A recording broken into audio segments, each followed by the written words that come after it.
We are talking Denver Broncos today. Very special guest, Cody Roark, the host of Locked On Broncos, the new look Broncos team. They got a new coaching staff, and most importantly, I think they got a new quarterback. What's this team going to look like in a powerhouse AFC West in 2022? Coming up right now. You're listening to the Peacock and Williamson NFL Show, your daily podcast on the National Football League, powered by the Locked On Podcast Network. Your team every day.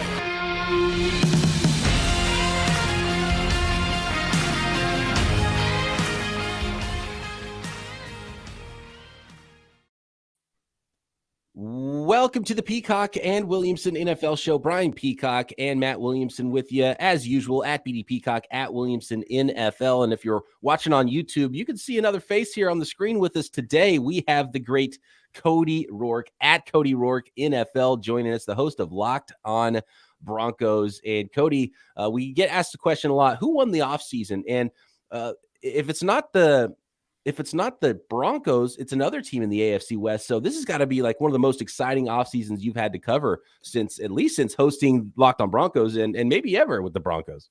I'd say the stakes are essentially higher right now, Brian, than they ever have been here for this Broncos team. There's always been excitement every single year from Broncos fans, defense. But the main question has always been quarterback. Who's going to be the guy?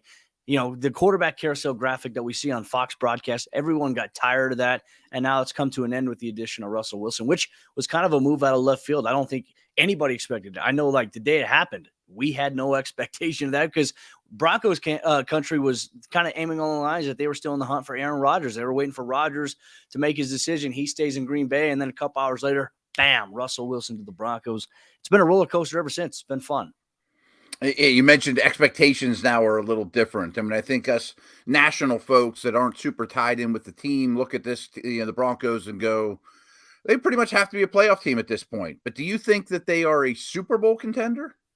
Yeah, it's hard to say, right? Because first year head coach Nathaniel Hackett, brand new year, obviously with the new quarterback and Russell Wilson. Those guys have been working extra overtime to try to get up to speed on the offense, try to bring it along. And really the cool thing is that it's taking what Russell Wilson has had success with offensively in his career, combining that and meshing that with what Nathaniel Hackett loves to do best. And it's going to be this hybrid offense that we're going to see coming into 2022. So it's really hard to say if the offense can explode and if the defense could play how it played last year. I think they could be a Super Bowl contender. Is there any early returns on Russell Wilson? I know, he's got an interesting personality and it comes off kind of cornball sometimes. And I host Locked On 49ers and I know a lot of 49ers fans, with him being with the Seahawks and being sort of a nemesis in the division, they make fun of Russell Wilson a lot, but they're also jealous of how good he plays football and how he elevates a football team. And there is some leadership aspect of it, when you pull back the curtain and you kind of peel back the layers of some of the corniness and Mr. Unlimited and all the stuff he's done in the past. Does he have a new nickname for himself this season? And what's the early returns on Russell Wilson so far? No new nickname for Russ so far. Things have been really good. The mantra for the Broncos has been "Let's ride," which I think everyone in Broncos country is really excited about. It's obviously a little cool mantra, considering when we talk about the Broncos, and a lot of times when the fireworks open up, the horse runs out as well. So that's kind of a cool analogy there. But no, I think the impact of Russ, the early returns have been great so far. When we talk about tangible leadership, I mean, the impact he's had on these receivers so far on the offense, really getting them up to speed, the way that they prepare for things, the way that they're practicing here in OTAs is really predicated upon following Russell Wilson's lead. And even Tim Patrick, Broncos wide receiver, former San Francisco 49er, by the way, has had a lot of great things to say about the way that Russ does things. He said it's almost like you don't have to lead because you just want to follow what Russ is doing. Whatever Russ is doing, if you feel like you're not doing anything like he is, then you shouldn't belong on the team. That's kind of how he's felt. So Russ has come in right away and has kind of transformed the offensive culture in there. And obviously working with Clint Kubiak, the new quarterback coach for the Broncos, former Minnesota Vikings offensive coordinator, has been a great combination for them as well. But even defensive players said, hey, he's making us better because his ability to scramble and extend plays. And Brian, you're familiar with this as well. The moment you think you have Russell Wilson wrapped up, he can spin out. And hey, that adds a dynamic to the Broncos offense. They simply haven't had at quarterback probably since Jake Plummer. That's the only thing I can think of. And that's 2005, 2006. So it's been a long, long time since that's happened. So you kind of touched on it earlier. I mean, this new marriage between Hackett and Russ. And I don't know that you have this answer. I don't mean to put you on the spot, but I mean, what do you expect run pass ratio? Is it going to look like the Packers? Is it going to look like Seattle? Are they finally going to let Russ cook? I hate that little saying, by the way, but is it going to be a pass first team? He's a great deep ball passer. Do you think that's going to be a foundation? Like, what are you expecting to see? I mean, for me, I feel like there will be established balance. I don't think in this league you want to be too pass happy, right? We see it all the time. I think you have to have the perfect combination between the ability to run the ball and the ability to throw it. And I think for Russell Wilson, he's going to have more opportunities to throw it in Denver than he did in Seattle, which is a great thing. But they're still going to be focused on the run because they do have Javonte Williams, who is expected to be their premier back this season. And they re-signed Melvin Gordon, who's expected to be the guy that steps up behind him. And granted, they had the same amount of touches last season. Each running back had 203 total touches. So I don't think that those roles really mean anything at this point because both guys can complement each other really well. And I think that with Russell Wilson's ability to run as well, I think you're going to see just this wide open offense. I don't know if you're going to see much of looking at the Green Bay offense versus looking at a Seattle offense. I think that you're going to see kind of a hybrid combination out of it. And Tim Patrick said something along the lines of, we have a specific formation, and off that formation, depending on the coverage, depending on the splits, depending on down the distance, I may have 5 different routes that I'll have to check into as a receiver there. So that's something that they're working on there. They said it's something that hasn't been seen before. It's one of one. So, hey, we'll see how it goes. But the Broncos want to come out of the gates firing on offense this upcoming season. They said they don't want to make excuses. And Tim Patrick himself even said, hey, it's Super Bowl or bust here for the Broncos. You definitely want to get to the defensive side of the ball as well, and maybe your thoughts about the division as a whole. But just looking at this offense and trying to figure out how things are going to go, it's difficult for me to picture, and this happens a lot in the NFL. So when you have the young running back coming in, this is kind of almost a fantasy football angle here with this. You know, if you're drafting fantasy football players from that offense, Russell Wilson aside, it sounds like you think Javonte Williams is going to be the guy that gets the bigger piece of the pie. But it seems to me that it's difficult for that dynamic to change when you bring back the same veteran player. So you still have Gordon there. Is it going to look closer to 50-50, or is it going to be a true 1-2 running back situation there? Because I have my doubts. It is a different coaching staff, which helps, but I always have my doubts when they bring back the old guy, and he's a veteran and he's a good player. And I'm sure, upstairs, he's going to be smart. He's going to be where he needs to be. He's going to be where he needs to be with routes. He's going to be where he needs to be, in pass protection and those kind of things. So it's hard to keep those types of players off the field, as talented as Williams is. From a fantasy football perspective, are you all in on Williams being the guy there? And then a secondary question there with the receivers, who are you drafting on the outside in your picks? I would be all in on Javonte Williams. And the reason why, he's been the number one guy at OTAs. Melvin Gordon hasn't attended OTAs, which, look, it's voluntary. It's completely normal for veteran players to not attend OTAs. But I would say that Javonte, in a brand new offensive scheme that is so new, that has new terminology, new coaches, new landmarks, and how they're doing things. And even Javonte Williams said, hey, this is the most complex offense I've ever been in my playing career, dating back to high school, dating back to college. So Melvin Gordon is not there actually getting reps on the field. So the estimation is mandatory minicamp June 13th through the 15th is that we'll see the first appearance there for Melvin Gordon. So as long as Javonte has the advantage right now, and the coaches really do believe inside that building, he's going to be the premier guy. They may even use 3 running backs, to be honest with you here, Brian. They may use him, Melvin Gordon, and Mike Boone, who's entering the final year of his deal, one of George Payton's guys that kind of had a little bit of an impressive small sample size last season. But if you're a fantasy football player and a manager there, I would say Javonte Williams would be my guy that I would choose. Now, to go to your second point, at receiver, this is where it's very tough to project here, and I think a lot of it will be contingent upon health. Now, last year, what we saw for the Broncos, Courtland Sutton, as we know, with good quarterback play, could be one of the best deep ball threats in the NFL. Now, he didn't necessarily have that because that just wasn't Teddy Bridgewater's dynamic as a quarterback. So he kind of struggled with getting that consistency and that footing in because the deep passing game really wasn't there consistently enough for the Broncos. A lot of people thought, okay, hey, Jerry Jeudy was going to take off in last year's offense, but Pat Shurmur decided to use him on motions and as a decoy, and his production dropped, 0 total touchdowns. I would say still, for the 3rd consecutive year in a row, the most consistent, reliable playmaker that the Broncos have had since 2018 at the receiver position, it's going to be Tim Patrick. Now, in the last 2 years, 11 touchdowns combined for him. He has proven to be reliable in any way, shape, or form, and I think that he'll be the constant here as well. But we could see a wild card in KJ Hamler, who's coming off of an ACL injury, is up to speed and is ready for training camp. And hey, he might be that deep ball dynamic threat that the Broncos have been missing. But right now, the Broncos have 4 or 5 really good wide receiving options right now. But if I had to choose somebody who I think will be the most consistent, the most reliable, it's going to have to be with Timmy Patrick based on what we've seen so far. Ooh, it sounds like it's a committee backfield and a committee wide receiver group going on with the Denver Broncos. I'm still holding out hope for my draft crush in Jerry Jeudy from a couple years Absolutely. ago. He had a minor brush, with an arrest in the offseason, but that those charges have been dismissed, and so we'll see. It's going to be fun, and Russell Wilson can distribute the football.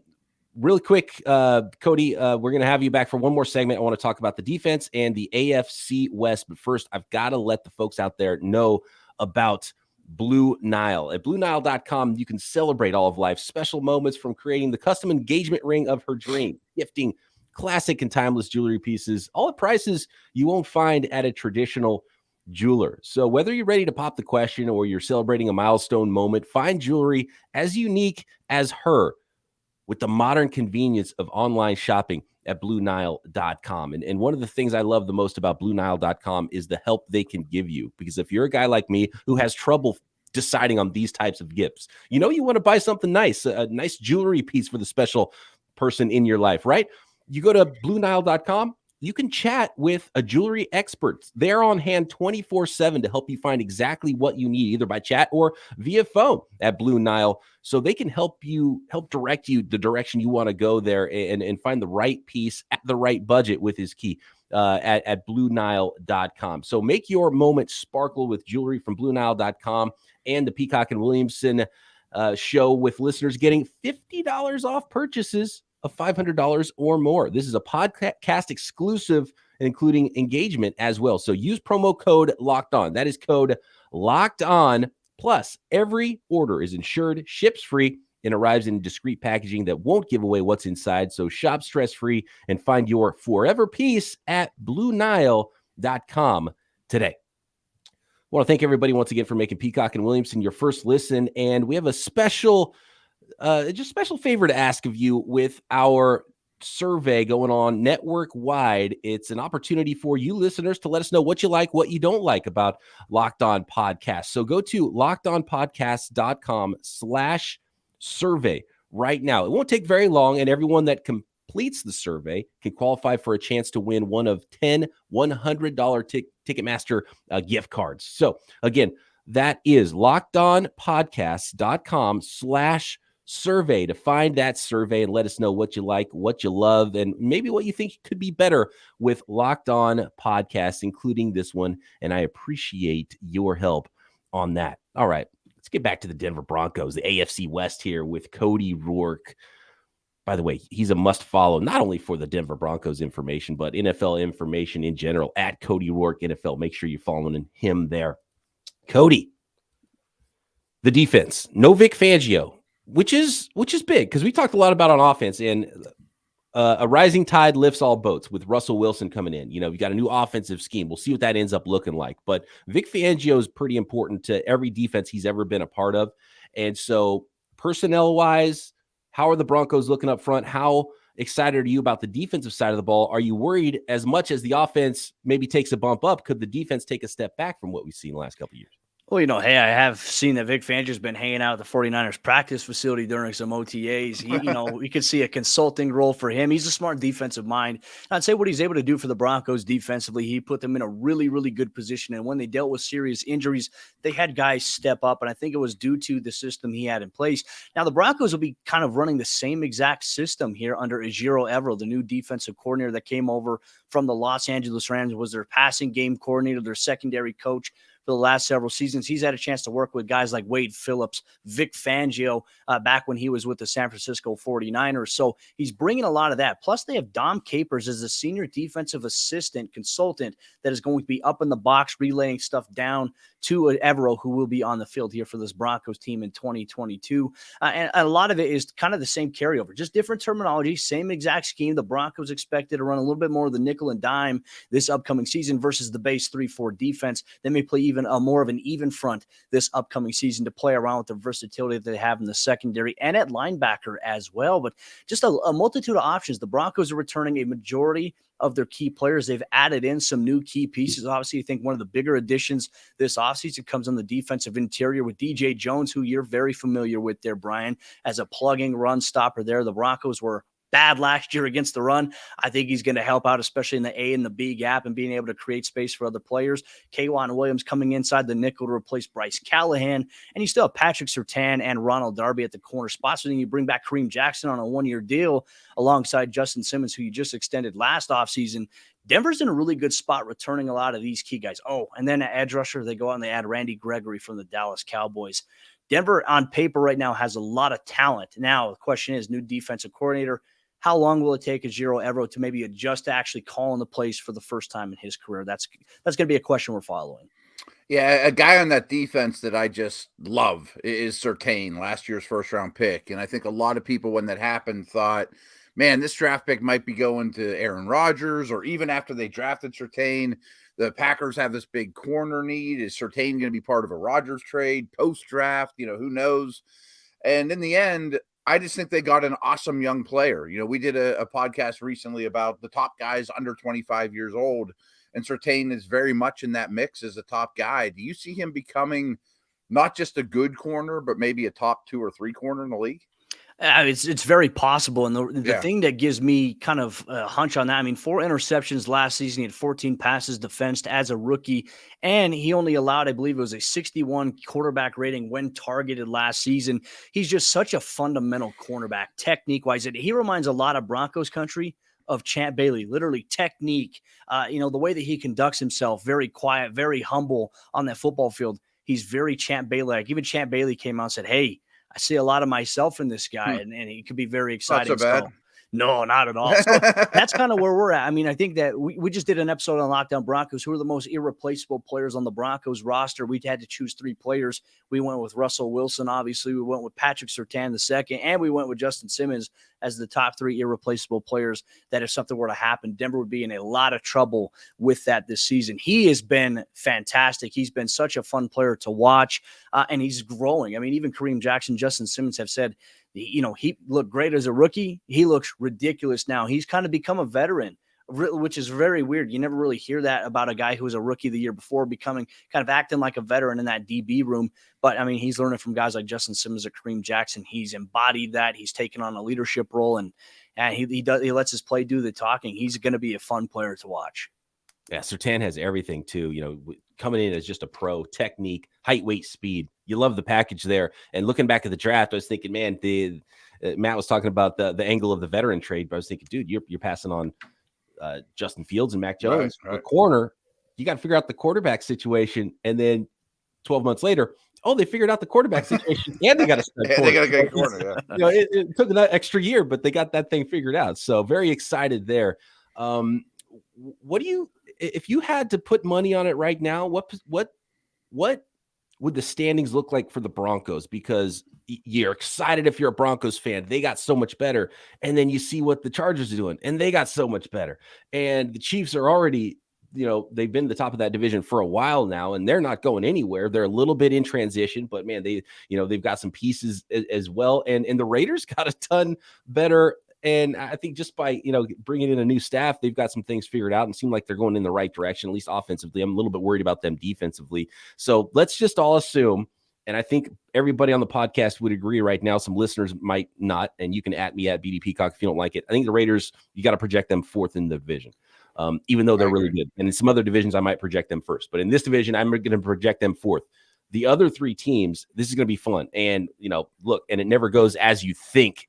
So the Raiders could still win that division. But it's going to be a battle right there. How do you feel about the prospects of the Broncos, especially against the Chargers and the Chiefs going into the year now? No, I feel like every AFC West game is going to be like an episode of Sons of Anarchy. I think that's exactly what it's going to be like. It's just going to be a bloodbath there. I would say for me, just looking at it, Denver has a favorable schedule to start the season. Now, it's granted, a lot of people reference, based on how teams played last year versus this year. I look at the Chiefs' first 6-7 games, and oh my gosh, it is probably the most brutal stretch in the NFL, at least on paper right now. So if Kansas City struggles coming out of the gate and let's say Denver wins, it gives them a little bit of an advantage. Now, the Broncos' first divisional matchup is going to be against the Raiders in week 4. That's going to be a tough one to watch. So for Denver, they've really had a hard time taking care of business inside the division. Now, the only success that they've really had was splitting with the Chargers the last couple of years. They've been able to do that. Outside of that, they have struggled to beat the Raiders. They haven't beaten Kansas City since 2015. They've lost 13 straight games against them.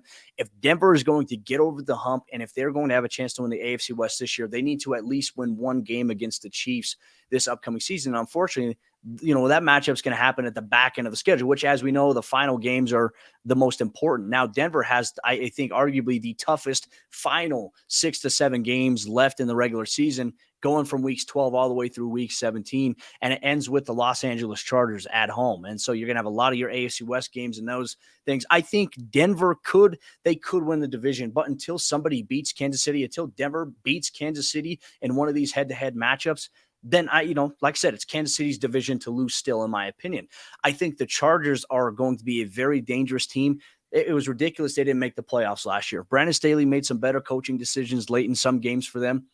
They could have gotten into the playoffs. It would have been a lot more entertaining watching Justin Herbert versus Joe Burrow in that wild card round versus, Derek Carr there. Or, the Pittsburgh Steelers wouldn't have even been in the playoffs. We would have had a more entertaining matchup for them against the Kansas City Chiefs. So I think this year Denver can finish first in the division. I think for me, where I could realistically put them, I think it's a coin flip between them and the Chargers for number 2 and number 3 in the division right now, which is very hard to say where it's going to go because we have yet to see any games be played, but that's kind of where my way too early preseason standings kind of indicate there.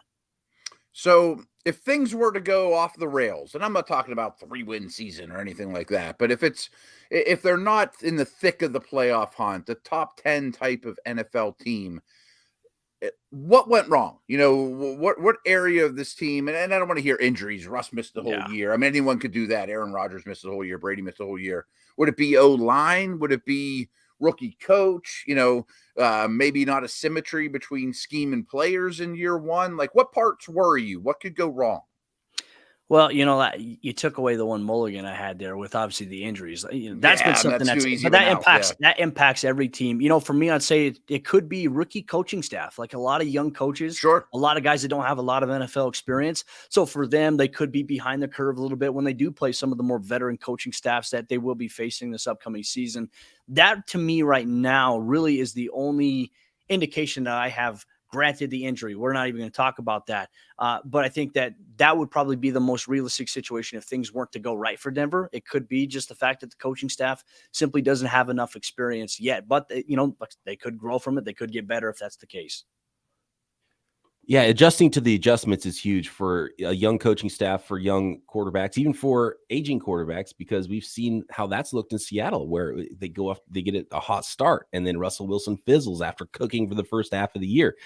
So yeah, that can happen with any team, and we've seen that with Russell Wilson. So very interesting there in Denver, what's going on with the team that's been built there and the arms race. And I mean, we focus a lot on the quarterbacks, but man, I love the pass rushers that have been added too. Every team got pass rushers to hunt those quarterbacks as well, including the Broncos. You mentioned Gregory earlier, second round pick on Nick Bonito, who's just got speed off the edge, sort of a fastball only guy right now, but trying to go get and Malik Reed too, who was one of my draft crushes a couple of years ago that was stolen as an undrafted guy for the Broncos too. So I can't wait to watch not only the quarterbacks, not only all the talent there, but those pass rushers hunt in that division as well. It's going to be a ton of fun. Cody, I know you got to run. We appreciate you jumping on the show with us. You're always a fun person to talk to. And so, you know what? Let's just do it more often. That way our listeners can hear a lot more of Cody Roark, and let them know where else they can hear more Cody Roark.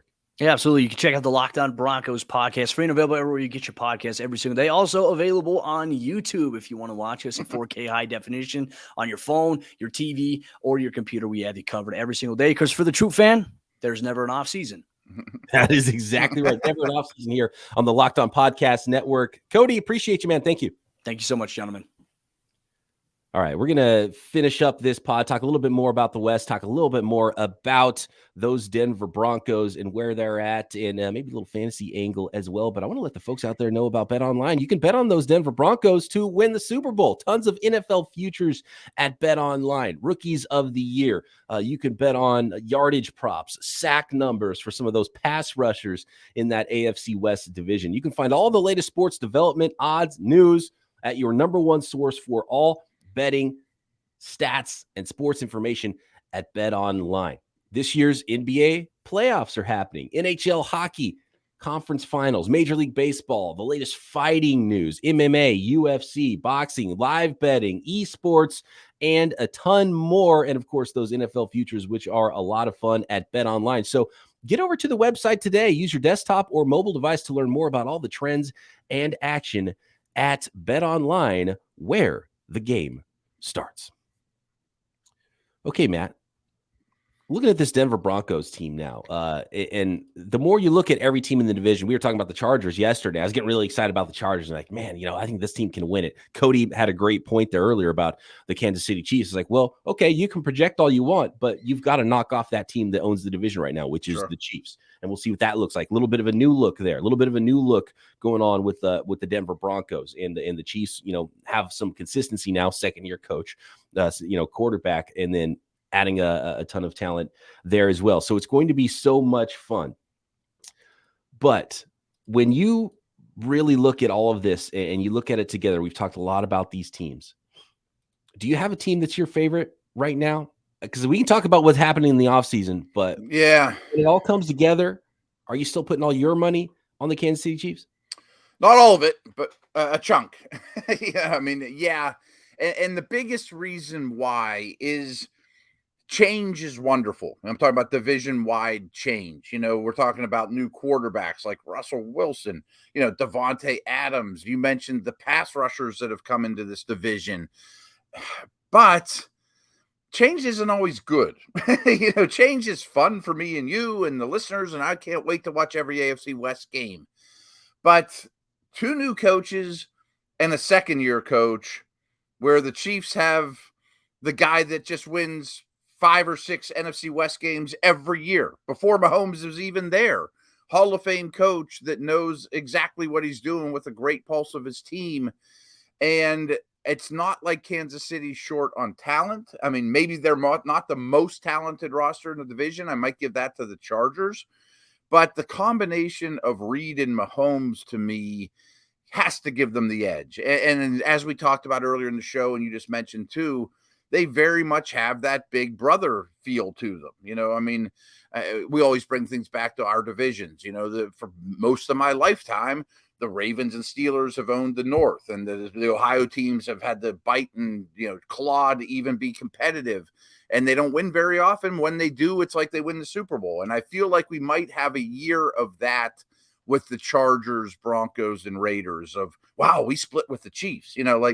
That's not quite good enough. You need to be the team winning 5 or 6 division games. From a fantasy perspective, I asked Cody. I didn't love what I heard. I right. do not want to draft Tim any Patrick. unless I can get Tim Patrick seems like he's the deal, right? So draft the guy that you get the latest. So I'm drafting Tim Patrick is what it sounded like, because we've talked about it a lot. I love Jerry Jeudy. I could see a Tyler Lockett-ish sort of production there, and even more with Jerry Jeudy, because Jeudy can get deep. He can find the seam on catch and run stuff. He's got great feet. Can he put it together with this quarterback and this coaching staff, or is he always going to be the guy who's just? And he's had some pretty good stats. It's just been hasn't measured up to some of the other top young wide receivers we've seen around the league. So it's not like Judy's been bad or anything either.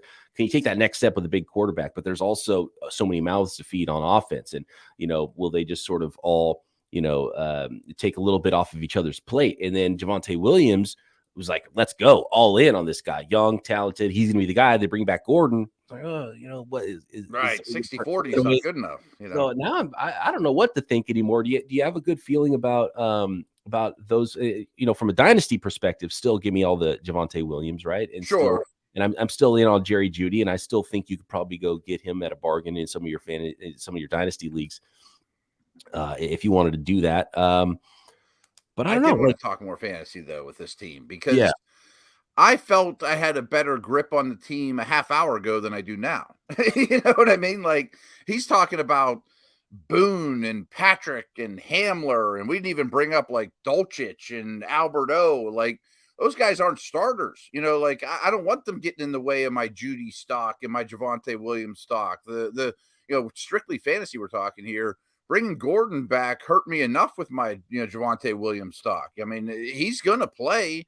It's not going to be the Javonte show and then Gordon comes in for a series here and there. I mean, maybe Williams gets a bigger share of the touches than he did last year. I think that, as Cody mentioned, they both had equal touches. That sounds familiar to me too. I'm sure Javonte will out-touch Gordon, but I need him to be a 75% guy, not a 60% guy, to really match his ADP in any format right now. And the guy we didn't talk enough about is Courtland Sutton to me. I'm with you. I love Jerry Jeudy. Like, if I'm picking these teams, for my Steelers or for any random team, I'm taking Jeudy all day long, as I love him. But I look at Sutton, and Cody touched on this. Russell Wilson is so much better for Sutton than Bridgewater was. And I also think Sutton is a little bit more of a Wilson-friendly player than Jeudy is, perhaps, just as a downfield pseudo Metcalf type. I look at Jeudy as a precise route runner, and Lockett's kind of a broken play, downfield guy. Jeudy I had to see coming out of the breaks on an out route, 12 yards, boom, that's there. Like, Jeudy would have been great with Peyton Manning, you know what I mean? And he'd be good with anybody, but I keep leaning towards, for what they cost, I think I would take Sutton ahead of Jeudy because he's cheaper. Right, yeah, and can Sutton reclaim that? And then you have they're just going to vulture each other, because then on the outside, if you've got maybe Jeudy doing some things in the slot and you've got Tim Patrick on one side and Courtland Sutton on the other side, are they going to vulture those downfield throws? Because that's where Russell Wilson is so good, is getting the ball down the field. But then in the slot, is KJ Hamler going to vulture the Jerry Jeudy touches? And so, like, each way you're looking at the running backs, you're looking at the receivers, you're looking at the slot guys, the outside guys. There's so much talent on this team that everybody's kind of vulturing somebody else, and we'll see who Russell Wilson ends up loving. And I'm with you. Whoever's the cheapest is the ones to own. And then he throws Mike Boone in there, and it's like, well, gosh. I don't hear Tim Patrick and Mike Boone's name. Come on, man. KJ Hamler? Yeah, right. I mean, they're going to feed Sutton like crazy. Or, boy, they love Jeudy. And what we don't know, which is interesting to me, and it's always hard to tell in the preseason or beat writers' reports, but Russell Wilson might find his whoopee. He might find his favorite guy. And that could be Jeudy, because he's such a precise route runner. I mean, we don't know. Right. Yeah. And who's that guy that really has that sixth sense with him once he does get out of the pocket and then breaks off the route and is like, boom, boom. And, so it's going to be fun. Denver Broncos are going to be really good. And there's going to be a lot of defensive coordinators bringing heat on those quarterbacks too, which I think is the fascinating, because we talk about the arms race on offense, and we mentioned this with Cody a little bit, but man, every one of those teams, and even the Raiders, like Chandler Jones, Khalil Mack, Randy Gregory, plus a second round pick, right? With the Broncos, like, everybody's loading up to go get those quarterbacks as well. So this is going to be so much fun in this division. I can't wait for it. 100%. Last Denver nugget I just wanted to throw out there. When I asked Cody, what could derail this team, I kind of slightly mentioned offensive line. I'm not saying it's a bad offensive line, but I don't know that it's a strength of the team. I think it's fine, and I thought Garrett Bowles was a little better the year they didn't call holding when there was nobody in the stands, like, I mean, I'm not sure that, and trust me, I know this from firsthand experience. Mike Munchak coaching up that offensive line went a really long way, and I don't understand why they didn't bring him back. So I'm just going to keep an eye on the O-line. Looking at the bodies on the offensive line too, it's solid, but it's okay. Left tackle Dalton Reisner, I like a lot. Second round pick a couple of years ago. He's not a superstar, but solid left guard. Cushenberry at center, Graham Glasgow at right guard. They brought in Billy Turner from the Packers to play right tackle, and it's just solid. So they're in good shape. But what I think about is Russell Wilson probably looks at that and says, "Oh, this is the best offensive line that I've ever played behind." So just being pretty good is probably awesome for Russell Wilson. So he's probably excited about it. So that's what I'm looking at here, is like so many weapons, and the offensive line is actually pretty good for a Russell Wilson offensive line. So maybe it plays up for what it looks like on paper as just being solid. You could be 100% right. It seems like something that people aren't talking about that could be a problem. Again, I wouldn't lump it in one of the 5 or 10 worst lines in the league. And they also have Quinn Minert, who I loved last year coming out of college. I mean, the interior looks pretty good. That right tackle situation worries me a little bit, though. I mean, that's the guy that blocks Bosa. And, we know who the pass rushers are in the division. Oh, he's going to see Bosa. He's going to see Khalil Mack. He's going to see Crosby and Chandler Jones. And yep. Those are tough asks for some offensive tackles, especially if they have to block a half second longer for Russell Wilson versus maybe some other quarterbacks in the West Coast offense that getting the ball out in 2.5 seconds. So fun team to talk about. Appreciate Cody Roark joining us once again here. We got a lot of guests coming your way, by the way, folks. It's guest season. As much of the Locked On community as we can, because as you can tell from Cody Roark's knowledge, is you're not going to find better knowledge anywhere. That's why you come to the Locked On Podcast Network, because all of these hosts are the experts on their teams. And so we're going to talk to as many of them as we can to get ready for training camp in 2022. We appreciate everybody out there making Peacock and Williamson your first listen every day here on the Locked On Podcast Network. Make sure you're subscribed to the show on all of your podcast platforms, on the Locked On NFL YouTube channel as well. Matt and I back tomorrow right here, Peacock and Williamson.